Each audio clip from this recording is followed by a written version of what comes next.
September 15th, 2008. Lehman Brothers, America's fourth largest investment bank, vanishes overnight.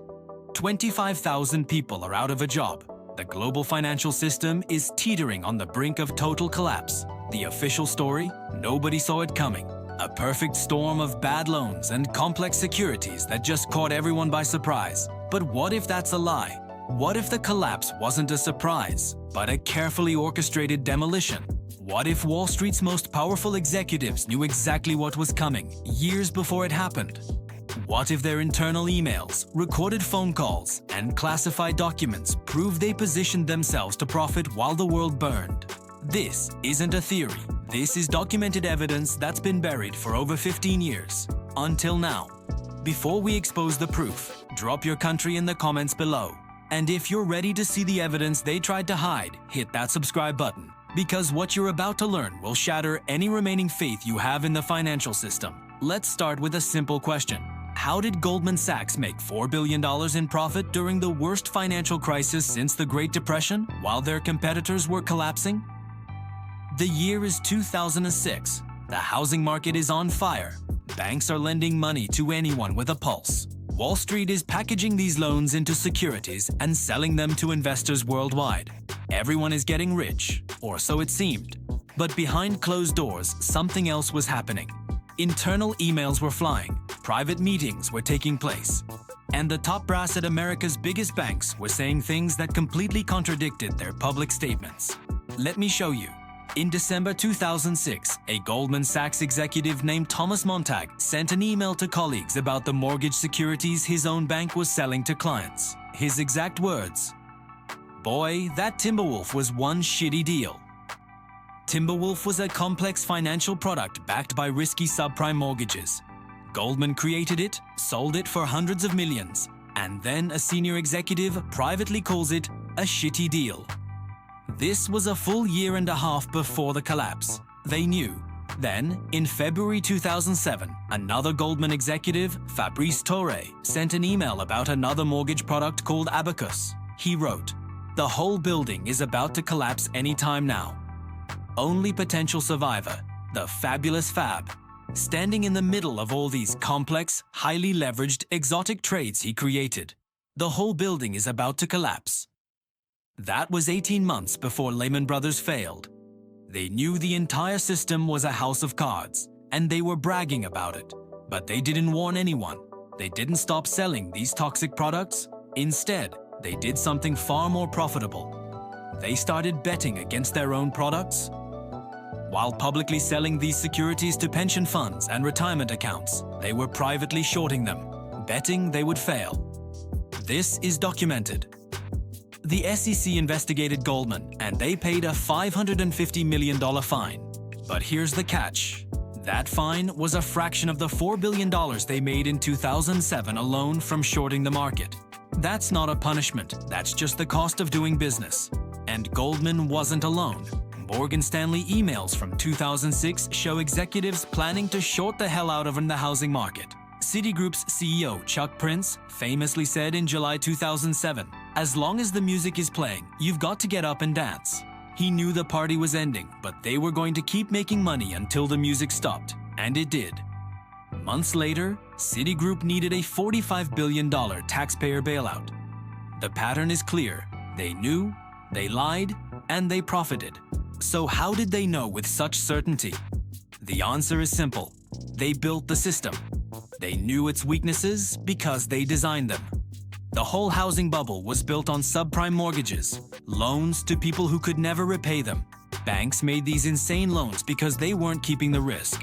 They sold the loans to investment banks like Goldman Sachs. Goldman would bundle thousands of these toxic loans into a package, a mortgage-backed security. Then they'd get rating agencies like Moody's and Standard & Poor's to stamp it with a OPS-sensuelle rating, supposedly as safe as a government bond. Then they sold these safe investments to your pension fund, your retirement account, anyone looking for a decent return. The 8-day ratings were a lie. The investment banks knew it. The rating agencies knew it, but the fees were just too good. The system only worked as long as housing prices kept rising. But the second prices flattened, the whole house of cards was destined to collapse. And the banks knew this. They built it that way.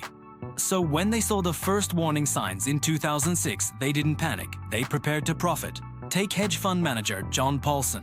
He made $15 billion personally by betting against the housing market. The most damning proof came in April 2010 during a Senate hearing.